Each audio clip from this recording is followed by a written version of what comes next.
நம்ம இவங்க இல்லை, பொதுவாக நாங்களே இப்போ தான் தெரிஞ்சுக்கிறோம். அதிகமாக நேரம் பேசுறது ஆபத்து.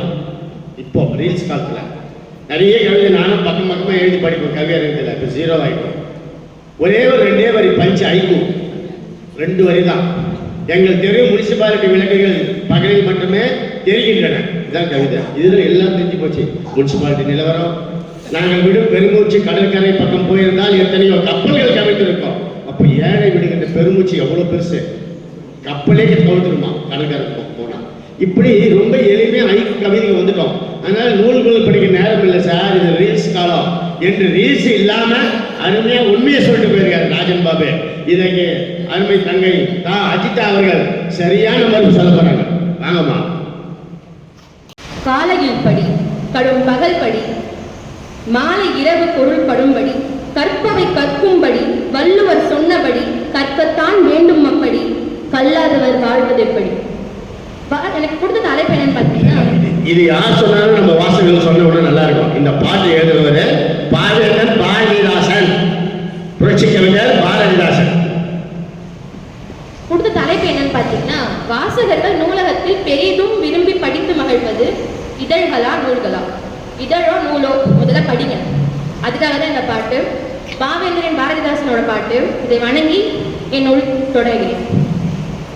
மாண்புமிகு தலைவரே, மதிப்பிற்குரிய எதிரணி பேச்சாளர் அவர்களே, நூலகத்துக்கு போய் புத்தகத்தை விட வைஃபை பாஸ்வேர்டு என்ன அப்படின்னு தேடும் நண்பர்களே, எல்லோருக்கும் என் அன்பான வணக்கங்கள்.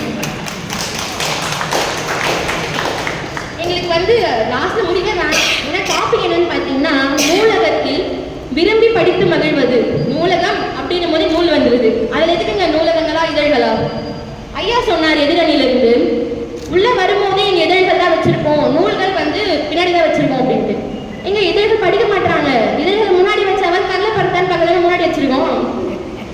நெக்ஸ்ட் பாத்தீங்கன்னா இன்னொரு எக்ஸாம்பிள் சொன்னாரு.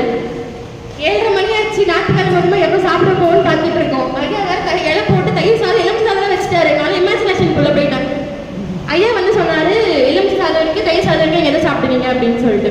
அது மாதிரி தான் இதுன்னு சொல்லிட்டு பெஞ்சு கீழே பாருங்க பிரியாணி வச்சிருக்கோம். அந்த மாதிரி தான் எங்கள் நூல். அந்த பிரியாணியோட ஸ்மெல் பிடிச்சி எவன் சாப்பிட்றானோ அவனோட அறிவாளி.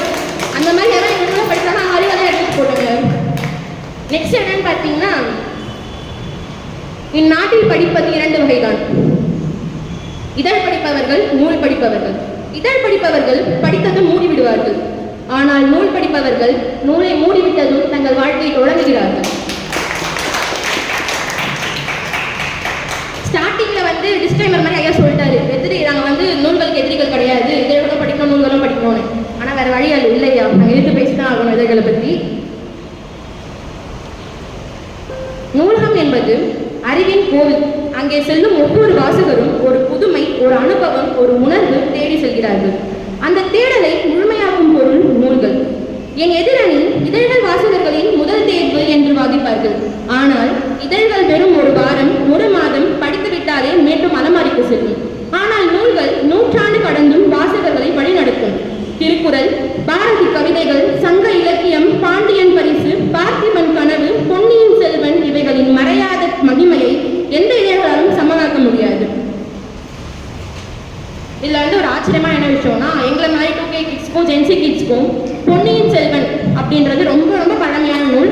அதில் என்ன இருக்குன்னு இது வரைக்கும் யாருக்கும் தெரியாது. அதை ஓப்பன் பண்ணி படிச்சிருக்கோம்னா தெரியவே தெரியாது. ஆனால் பொன்னியின் செல்வன் எல்லாம் 1000 ஆண்டுக்கு பழமையான கதையாக இருந்தாலும் அந்த நூலை படித்து ஆராய்ந்து அதை வச்சு டைரக்டர் மணிரத்னம் மூவி எடுத்தாரு. அந்த மூவி 500 1000 கோடி போச்சுன்னா அதுதான் நூல்களுக்கான சிறப்பு. உங்கள் இதழ்களை வச்சு ஏதாவது மூவி எடுத்திருக்காங்களா, இல்லை 500 கோடி போயிருக்கா?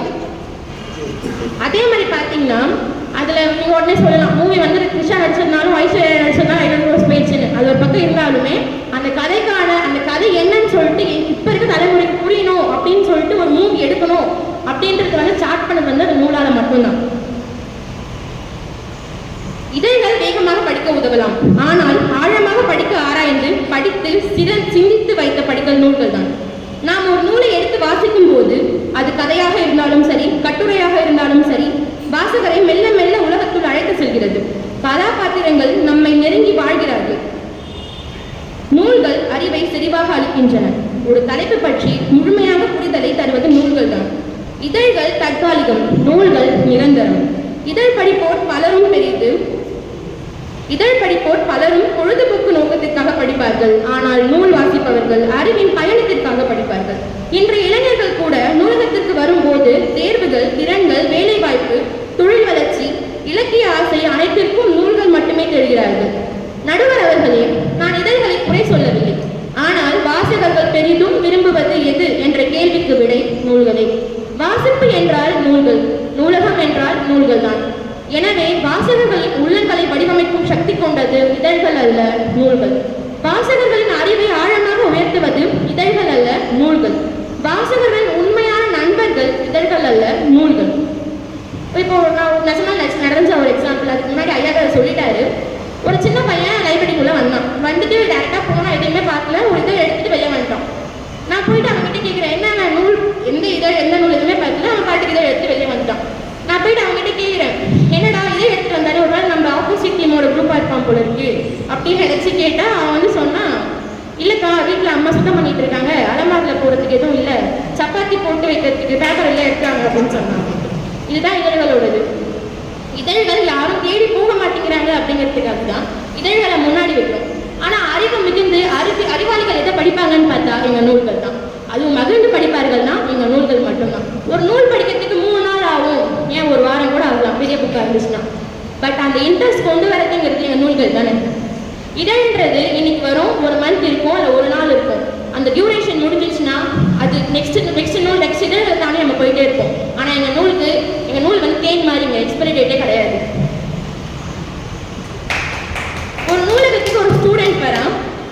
ஒரு ஸ்டூடெண்ட் வந்தால் என்ன கேட்பான், சார் புக் இருக்கா, கைட் இருக்கா, பயோகிராஃபி இருக்கா, நாவல் இருக்கா அப்படின்னு தான் கேட்பான். அதை விட்டுட்டு சார் லாஸ்ட் இயர் வந்த இதழ்கள் இருக்கான்னு ஏதாச்சும் கேட்பாங்களா? கேட்க மாட்டாங்க. அந்த அளவுக்கு மகிழ்ந்து படிக்கிறது எங்கள் நூல்கள் மட்டும்தான். ஒரு இதழ் படித்து முடிச்சோன்னா ஆஹா ஸ்டோரி சூப்பர் அப்படின்னு முடிப்பாங்க. ஒரு இதழ் படித்து முடிச்சோன்னா ஸ்டோரி சூப்பர்னு முடிப்பாங்க. ஆனால் எங்கள் நூல்களை படித்தாங்கன்னா லைஃப்பில் நாம் எப்படி சூப்பராக மாறணும்னு படிப்பாங்க. இதழை படிப்போர் டைம் பாஸ், நூலை படிப்போர் லைஃப் பாஸ். இதழ் படித்தோன்னா சிரிப்பு வரும், எங்கள் நூலை படிங்க சிறப்பாக வரும். இதழ் தருவது தகவல், நூல் தருவது தாக்கம். நூலகத்தில் பியூட்டி என்னன்னு பார்த்தீங்கன்னா எங்கள் மேம்க்கு அப்புறம் என்ன இருக்குன்னு பார்த்தீங்கன்னா எங்கள் நூல்கள் தான்.